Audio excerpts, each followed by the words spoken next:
Hello tout le monde, aujourd'hui je suis trop contente de vous retrouver dans cette nouvelle vidéo pour un full face crash test. On va faire un peu les deux, d'une marque que vous m'avez beaucoup demandé d'essayer. Je connaissais 2-3 produits mais j'avais pas essayé énormément de choses dans la marque. C'est la marque Essence, donc c'est une marque à tout petit prix que vous pouvez trouver dans certains magasins Auchan il me semble. Sinon en magasin physique en France c'est un peu plus compliqué à trouver.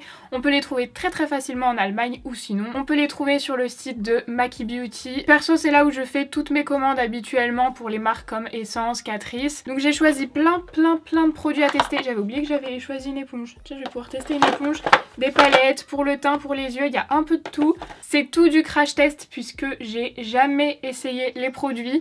D'ailleurs ils m'ont donné un code promo si ça vous intéresse. Je crois que ça vous donne moins 10% sur le site. Je vous le mets juste ici parce que j'ai complètement oublié ce que c'était. Sachant que les prix des produits, de toute façon je vous mettrai tout sur l'écran, mais c'est vraiment hyper abordable. Donc on va tester tout ça, je vais me dépêcher parce qu'il y a beaucoup de choses à tester. Et puis concernant la tenue, on se retrouvera comme d'habitude ce soir pour une petite update. J'avais prévu de faire cette vidéo depuis très longtemps, donc j'avais fait ma petite sélection sur le site au fur et à mesure. 2 ou 3 jours avant que je commande, ils m'ont proposé de m'envoyer des produits. Du coup ils me les ont envoyés gratuitement, mais c'est moi qui les ai choisis. Évidemment je dis ce que je veux comme d'habitude.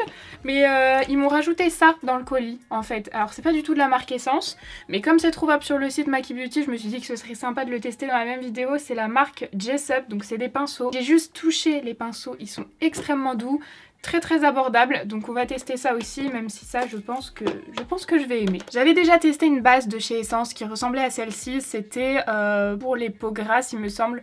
L'odeur c'était pas possible, c'était beaucoup trop fort pour moi et je voyais pas d'efficacité sur la peau, donc là c'est Glow Boosting plus Pore Minimizing. Le côté glow, moi je m'en fiche complètement. C'était plus le côté lissant pour les pores qui m'intéressait. Ah déjà l'odeur c'est pas du tout la même que la première que j'avais pas aimée. Ah, ça c'est un produit que je connais. Une crème solaire ou un truc comme ça. Je sens qu'il y a comme une couche d'hydratation en plus.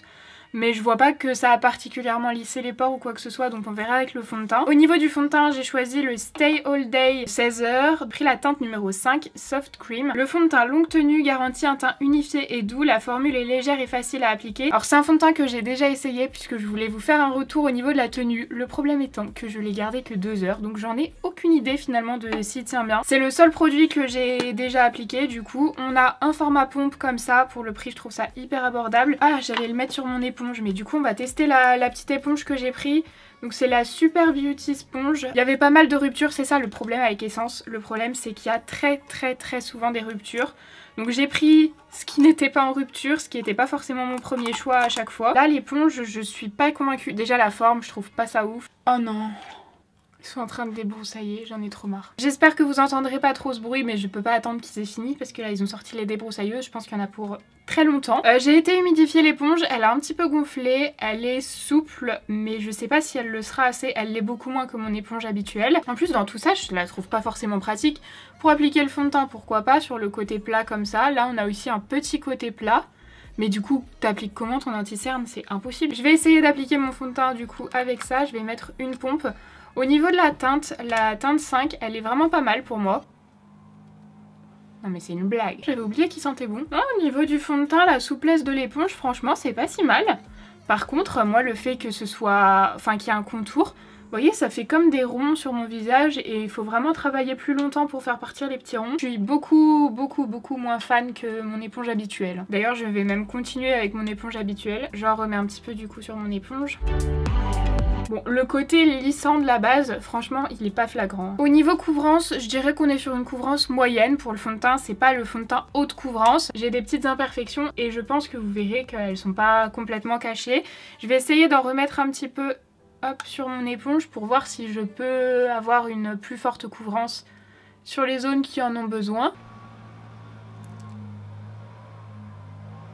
Au niveau du fond de teint, pour le résultat, là et du coup il a séché puisque ça fait un petit moment que j'attends qu'ils essayent de faire moins de bruit. Il a un fini pas complètement mat, je dirais semi-mat, mais j'aime beaucoup le rendu. On n'est pas sur une très forte couvrance, en même temps c'est vraiment pas ce qu'ils mettent en avant, hein. Ils disent qu'il tient 16 heures, qu'il est waterproof, donc on va plutôt tester sur la tenue. Pour moi ça c'est une couvrance moyenne à moyenne plus, mais quand même pas une forte couvrance. Par contre il est joli sur la peau. On passe à l'anti-cerne et pour l'anti-cerne j'ai l'impression que ça c'est un nouveau. J'ai pris le Camouflage Plus Matte Concealer. Il est waterproof et apparemment très couvrant puisqu'il peut couvrir les tatous. On a 5 ml, voilà. Et moi j'ai pris la teinte 20 Light Ivory. Pour l'embout, il est assez petit. J'ai pas l'habitude d'avoir un embout aussi petit, mais il dépose très bien la matière. Au niveau de la teinte, c'est nickel. Il y a une petite odeur aussi, pas dérangeante. Mais les produits Essence, ils sont parfumés, j'ai l'impression. J'ai pas pris de miroir. Est-ce qu'il y a... Oui. Oh, alléluia. Oh, elle est belle cette palette. Purée. Au niveau couvrance, c'est pas mal du tout, mais c'est pas total. Je vais essayer d'en rajouter un petit peu. Les explications en français sont cachées par le petit autocollant espagnol.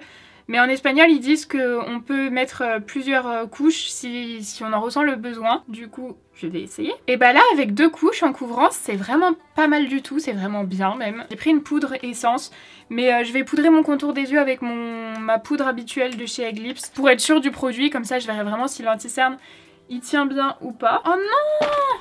J'ai oublié de tester les pinceaux. Celui-là, il aurait été super bien pour poudrer le contour. En poudre, j'ai pris la All About Matte en version libre. Je l'avais en version compacte. Je l'ai eu plusieurs fois. C'était une de mes poudres préférées matifiantes, transparente en version compacte.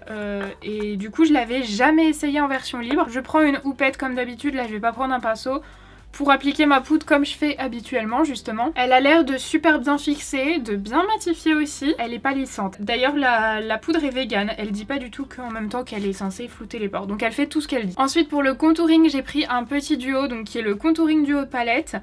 Et on a un fard de contour, un fard d'highlight. Le fard d'highlight sera pas assez clair pour moi comme dans toutes les palettes de contouring quasiment. Donc je vais déjà tester celui pour le contour. Je vais tester avec le pinceau... Ah, ils ont pas de numéro les Jessup. Bah celui que je voulais prendre pour le dessous des yeux finalement. Je pense que celui-ci ira bien. Ah, c'est super pigmenté. Je suis allée hyper fort parce que je pensais pas. Donc on va y aller très délicatement. Ah oui, ah oui, oui, oui, oui. Et je vais venir estomper avec le plus gros des pinceaux. Franchement, je le trouve hyper bien ce fard de contouring. Alors pour les peaux claires, je trouve que la teinte elle est nickel. Il est très pigmenté, mais il s'estompe super bien. Du coup, on n'a pas de taches. La couleur est bien. C'est pas un taupe, c'est pas un fard orangé. Je dirais que c'est l'intermédiaire et j'adore. On n'a pas ce sous-ton orangé, en tout cas pas dans cette teinte. Donc moi j'ai pris la teinte 10 Lighter Skin. Ensuite j'ai pris un blush, j'ai l'impression qu'il va être un peu clair pour moi, c'est la teinte Befitting. Du coup pour le blush je vais garder ce pinceau là. En fait c'est le type de pinceau, moi c'est exactement ça. Vous savez c'est les pinceaux comme ça, là il est plus petit. Mais je m'en sers pour tous ces pinceaux un peu œuf justement comme ça. Je vais le tourner du côté où je me suis pas servie. Et du coup je vais appliquer le blush avec ça. Le blush n'est pas aussi pigmenté que le contour. Et je viens estomper avec mon pinceau... le plus gros. Il se voit mais c'est pas hyper marqué donc il faut quand même avoir une peau claire pour la teinte 10. Mais ça fonctionne. On verra ce soir pour le blush mais là j'aime beaucoup et je vais passer à l'highlighter. C'est exactement la même gamme. Donc c'est la teinte 10 aussi qui est la teinte héroïque. Je vais essayer avec un pinceau de la gamme. Ça doit être un pinceau pour les yeux mais pour l'highlighter il me paraît vraiment pas mal celui-là. Alors il est super clair en fait. Il est joli franchement, il reflète bien la lumière. C'est pas un highlighter super fin. Je sais pas comment expliquer. Je m'y connais pas trop en highlighter, là je l'estompe un peu. Ça fait pas un effet peau nue, on voit un peu la matière de l'highlighter. C'est pas moche, mais ça fait pas complètement naturel. Mais par contre c'est joli, enfin c'est pas trop pour moi, j'aime bien. En spray fixateur, j'ai pris le Instant Matte Makeup Setting Spray. Comme son nom l'indique, c'est un spray qui est matifiant. J'ai peut-être un peu abusé. Le spray, il a hyper bien fondu les matières. Il a un effet mat, j'ai pas besoin de le repoudrer. Parfois j'ai besoin de repoudrer les sprays parce que je trouve que c'est trop brillant pour moi. Le teint, je sais pas ce que ça va donner en caméra, mais moi je suis fan. J'espère juste que ça va pas trop se dégrader en cours de journée. Je rappelle que j'ai une peau grasse, c'est forcé, j'aurai la peau grasse ce soir. Mais qu'en sera-t-il de la tenue du fond de teint, de tout ça? On verra.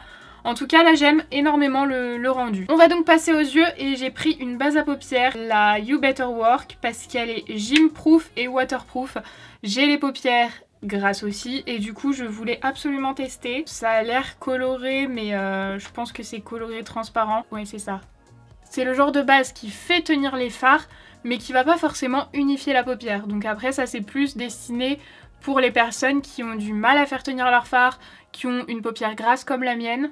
On va voir si ça fonctionne. Par-dessus, je pourrais mettre une base du genre la P. Louise. C'est ce que je fais habituellement. Je mets une base qui fixe et par-dessus, je mets la P. Louise. Mais là, on va déjà bien tester ce que donne la base seule. Mais j'ai pas fait mes sourcils. Je viens de voir. J'ai pris un crayon pour les sourcils. Je sais pas pourquoi je m'obstine à prendre des crayons. C'est quoi comme pointe? En plus, c'est un crayon pas du tout précis, super, je sais pas pourquoi j'ai pris ça. En fait j'ai envie de trouver un crayon pour que ce soit plus rapide, mais à chaque fois je suis déçue des crayons. Donc là c'est le Super Last 24 heures, il est waterproof aussi, il y a pas mal de produits waterproof chez Essence. What? À quoi ça sert? C'est nul ça. Je vous montre à quoi il ressemble avant qu'il soit utilisé, parce qu'après la pointe sera beaucoup moins précise. Et voyez l'embout là sur le côté, je sais pas à quoi ça sert ça. J'espère que la couleur sera bonne déjà. Déjà j'aime pas. Non mais on voit l'effet matière en fait, je déteste ça. Je peux même pas continuer comme ça va être une catastrophe. Donc je vais prendre le crayon, je vais prendre un pinceau. C'est marqué Eyebrow Pomade Pencil, donc je vais essayer de prélever le pinceau comme si c'était de la pommade en fait. Ça fonctionne pas mieux du tout, donc je vais essayer de me débrouiller comme ça. Impossible de m'en sortir juste avec le crayon. Pourtant j'ai trouvé le taille-crayon, hein. J'ai déjà taillé 2 ou 3 fois le crayon. Impossible, je déteste la texture. Là j'ai été obligée de rattraper avec de la pommade. Là je l'ai pas encore fait. Il y en a plein qui vont me dire oui mais c'est plus joli là. Non, je vais vous montrer, zoomer. Est-ce que vous voyez l'effet petit grain partout dans les sourcils?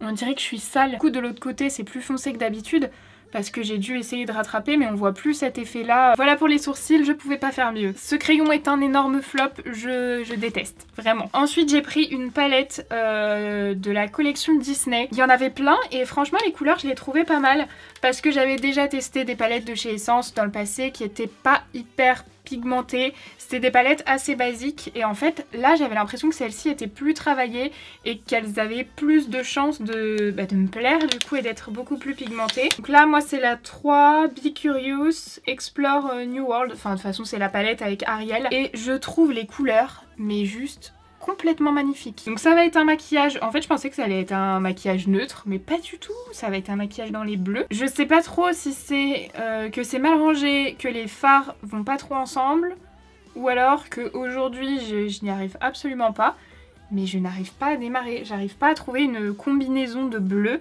Je voulais des bleus mat, genre j'aurais bien fait avec ce vert là, je dis bleu mais c'est plus vert, mais j'ai rien pour dégrader. En fard complètement mat en fait, il n'y a pas forcément de cohérence, j'ai pas de fard de transition pour par exemple si je veux estomper ce fard vert. J'ai quand même envie de tester ce fard vert là, je tapote bien, il a l'air pigmenté mais assez poudreux et du coup mes paupières ont complètement séché, hein. La base elle a totalement séché sans faire de... enfin sans partir dans le creux. J'espère que ça va assez bien adhérer pour le fard à paupières. C'est pas mal. C'est pas une base qui est collante du tout, elle est complètement sèche, donc c'est pas mal du tout. Comme elle est complètement sèche, ce sera moins compliqué pour estomper, surtout sans couleur de transition. Je vous l'ai pas dit du coup, mais je mets le fard en coin externe et dans le creux jusqu'au milieu de la paupière à peu près. Je sais pas du tout ce que je vais faire, hein. Je suis partie mais je sais pas où je vais. La pigmentation est vraiment pas mal, j'ai bien fait de prendre cette série de palettes. Parce que je sais qu'elles sont pas toutes aussi bien pigmentées. Dites-moi d'ailleurs les produits que vous préférez chez Essence. Si vous avez déjà testé la marque, les produits que vous avez adorés, les produits que vous avez pas aimés aussi. Ça pourra nous éviter d'acheter les mêmes produits et d'être déçus. Là, à ce niveau-là, je vais prendre un pinceau. Mais ça m'énerve, j'ai envie d'estomper avec une couleur. J'avais envie de swatcher le jaune pour voir ce qu'il donnait. Eh mais franchement, pour une palette aussi peu chère, c'est rare qu'on ait des jaunes pigmentés. Je crois que je vais déjà essayer d'estomper sans couleur de transition. Je vais prendre un pinceau plat de chez Jessup et je vais prendre le fard pailleté là au milieu. C'est celui qui a l'air d'être le plus joli et du coup je vais l'appliquer juste ici. J'ai pas mis de spray fixateur, j'ai pas mis de base collante. Il se passe quasiment rien. Sans spray, sans base, ça c'est pas ouf du tout. J'ai quelques chutes que je vais enlever. J'ai repris de la matière, je mets du spray sur mon pinceau. Voilà, là c'est bien mieux. Il est beau. Il est magnifique ce fard. J'ai essayé de zoomer un peu plus pour que vous voyez la beauté du fard. Il est canon, mais canon canon. Je vais prendre le fard qui m'a l'air un peu pareil justement, donc j'ai envie de tester, voir s'il y a une différence. Ah, il m'a l'air un peu plus bleu et il se prélève bien mieux. J'ai rajouté du spray fixateur et je vais le mettre juste sur le devant. Ah ouais, il est plus clair et plus bleuté. Très joli. Il a des reflets turquoise en fait celui-là. Je prends un pinceau plat plus fin et je vais prendre le fard en haut à gauche. Et je viens le mettre en coin interne. C'est un fard très clair avec des reflets vert bleu. Et avec mon premier pinceau, je viens refondre la transition. J'ai eu besoin du spray fixateur mais le résultat est très très joli. Pour le ras de cils inférieur, j'ai pas du tout envie de mettre du bleu. J'ai pas envie de faire un total look bleu-vert. J'ai envie d'utiliser du coup les autres couleurs. Donc les deux, celle-ci et celle-là. Je sais pas du tout ce que ça va donner. Le bordeaux là il est très pigmenté. Et je viens estomper le fard Bordeaux avec le fard un peu corail. Franchement, niveau pigmentation, j'ai rien à redire sur les fards. Je trouve la palette très correcte pour le prix. Pour le liner, j'ai pas de nouveauté à tester. J'ai le Liquid Ink. C'est un de mes liners préférés. Je l'ai depuis des mois. D'habitude, je déteste les liners comme ça. C'est un liner avec une pointe en pinceau. Et d'habitude, mais je déteste. Mais ce liner est extrêmement bien. J'ai mis du crayon beige dans la muqueuse puisque j'en avais pas de chez Essence. Et j'ai pris deux mascaras. J'ai pris deux mascaras waterproof puisque comme vous le savez, je recourbe mes cils et après je mets du mascara. Donc si je mets pas du waterproof, ça sert à rien. La courbure elle retombe. J'en ai pris deux. Il y en a un, je crois que c'est un nouveau. Je crois que lui c'est un nouveau. Et du coup il n'y avait pas d'avis sur le site donc je savais pas. Et celui-ci, il y avait beaucoup d'avis positifs ou l'inverse, je sais plus. Les deux sont pas chers du tout. Les mascaras Essence, ils ont bonne réputation. J'en avais testé un une fois. Je l'avais pas aimé mais je l'avais mal choisi en même temps. Donc, le premier c'est le Lash Princess. J'aime bien le packaging. C'est un mascara comme je vous le disais qui est waterproof. Et au niveau de la brosse, oula, on est sur une brosse en poil. Vous voyez c'est une brosse un peu plus classique. Et le deuxième c'est le Get Big Lashes Volume Boost Waterproof Mascara. Et pour la brosse, nous sommes donc sur une brosse énorme, enfin beaucoup plus grosse en tout cas. C'est pas le genre de brosse que j'aime bien habituellement. Je vais tester un œil pour voir lequel fonctionne le mieux sur mes cils. Je commence par celui que je suis le moins susceptible d'aimer, le Get Big Lashes. Et du coup, c'est parti. Ouais, il est super naturel. Hein. Moi j'aime bien quand ça charge plus les cils. Je pense que vous le verrez, l'effet est très naturel. Surtout avec un gros maquillage comme ça, j'aurais préféré avoir un effet fossile. De toute façon, même sans maquillage, j'aime bien avoir un effet fossile. Pour le moment, la courbure est pas retombée, pas emballée par l'effet. On va tester de l'autre côté, du coup, le Lash Princess. La brosse me paraît mieux, genre plus chargée en matière. Oui, elle est plus chargée en matière déjà. Oui, je préfère largement celui-ci. Ça détrônera pas mon mascara Révolution, mon préféré.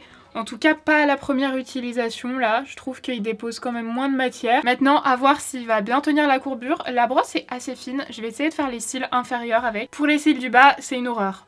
Soit il dépose pas assez de matière, soit il en dépose trop. Ça fait des paquets, à d'autres endroits il n'y a plus rien, enfin pour les cils du bas j'aime pas du tout. Et pour le reste on va attendre de voir ce que ça donne au niveau de la tenue. Pour les lèvres j'ai pris un rouge à lèvres de cette gamme. Je les connais pas du tout, c'est le Shine... Oh, je croyais que c'était un mat. Non, pas du tout. La gamme c'est Color Up Shine On et c'est la teinte numéro 11. C'est vraiment un format baume, genre c'est limite comme du gloss. C'est pas hyper opaque, c'est un peu en transparence. Ça rajoute juste un petit peu de couleur. C'est pas ce que je porte habituellement. Moi j'aime bien le mat, très mat sans transfert. Là c'est pas du tout le cas. C'est pas mat, c'est pas intense et c'est pas sans transfert.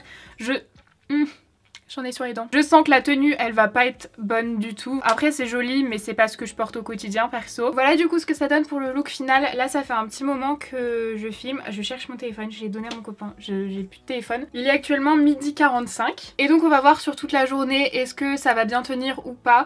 Là, déjà, par contre, je brille un petit peu au niveau du front. Par contre, pas du tout ici, mais je brille un petit peu au niveau du front. Ça fait plus d'une heure que... j'ai fini de poser le fond de teint. Comme je sais pas si ça vient du spray fixateur et j'avais pas vu qu'il faisait briller un petit peu le front, je vais retoucher très légèrement avec un pinceau et ma poudre essence du coup, hein, je change pas de produit. Juste au niveau du front parce que la journée s'annonce longue donc j'ai pas envie de briller de ouf. Je touche à rien d'autre et puis du coup on se dit à ce soir. Bon, on se retrouve, il est 21h46, ça fait donc quasiment 10h du coup que je suis maquillée, que je porte le fond de teint, tout ça. Je brille énormément, je pense que vous le verrez, mais en même temps, comme je vous l'ai déjà dit, j'ai la peau grasse. Donc je brille toujours, surtout au bout de 10 heures. J'ai enlevé mes lentilles, donc j'ai mis mes lunettes. Forcément, je vais avoir des très grosses traces au niveau des... J'oublie tout le temps comment ça s'appelle. Au niveau de la tenue du fond de teint, ça a super bien tenu. Hein. Je brille énormément, il n'y a pas grand chose de matifiant. Que ce soit la base, après la base n'est pas du tout matifiante, même l'inverse. Mais le fond de teint ou la poudre, je trouve pas qu'ils aient un effet très matifiant, ni même le spray du coup. Après du coup, c'est à tester vraiment produit par produit, mais l'ensemble fait que là, je brille vraiment énormément. Par contre, le fond de teint n'a pas bougé. Peut-être qu'il s'est un poil oxydé. Les fards ont très bien tenu. Par contre, je pense que vous le verrez, j'ai des chutes de fard bleu ici. Ce qui arrive souvent quand je mets pas de spray fixateur au-dessus des fards. fard pailleté. Donc là ça fait pas joli du tout, j'ai des traces un peu vertes ici. Au niveau de la base elle fonctionne hyper bien parce que ici c'est pas du tout parti dans le creux et au bout de 10 heures c'est très rare. Par contre ici c'est parti. Alors je sais pas pourquoi que d'un côté mais ça me le fait souvent. Mais c'est parti très légèrement, je vous assure que par exemple si je mets une base P. Louise, ça part de là à là et c'est atroce. Donc elle fait quand même très bien son travail, surtout pour le prix. Donc après je vais continuer de retester avec d'autres fards tout ça, mais là vraiment j'aime beaucoup. Ah si, au niveau du rouge à lèvres ça n'a pas du tout tenu le rouge à lèvres. J'ai mangé et j'avais plus rien, mais rien du tout. Il aurait fallu que je remette au moins 4 ou 5 fois dans la journée pour que ça tienne, enfin pour que j'en ai. Du coup je vais juste venir absorber l'excès de sébum avec une éponge. Bon voilà, là ça me va mieux. Sinon niveau blush, highlighter, ça a hyper bien tenu. Je retesterai le fond de teint avec une autre poudre parce que franchement il m'a l'air pas mal. Ah si, je vais essayer. Je veux voir si c'est oxydé ou pas. Juste pour voir sur un endroit où j'ai pas mis de poudre bronzante. Là au niveau de la teinte ça se fond hyper bien. J'ai l'impression d'être... un peu plus foncé que ce matin, mais j'hallucine peut-être un peu. Niveau mascara, ils ont hyper bien tenu la courbure. Celui-ci par contre trop naturel pour moi. Celui-ci franchement pas mal du tout. À continuer de tester. Ah, c'est ça que je voulais vous dire. J'ai rien du tout dans le sillon nasogénien, mais rien du tout. Alors que d'habitude ça part toujours un peu. Pas du tout. Alors franchement je vais continuer de tester avec une base qui fonctionne vraiment bien et un spray fixateur aussi, des poudres que j'aime. De toute façon je vous en reparlerai au fur et à mesure. Voilà, donc j'espère que cette vidéo vous aura plu. Comme d'habitude si c'est le cas n'hésitez pas à mettre un petit pouce en l'air et à vous abonner à la chaîne si c'est pas encore fait. Et j'attends vos retours aussi sur les produits de la marque si vous avez déjà testé. En attendant moi je vous fais de très gros bisous et puis je vous dis à samedi. Bye.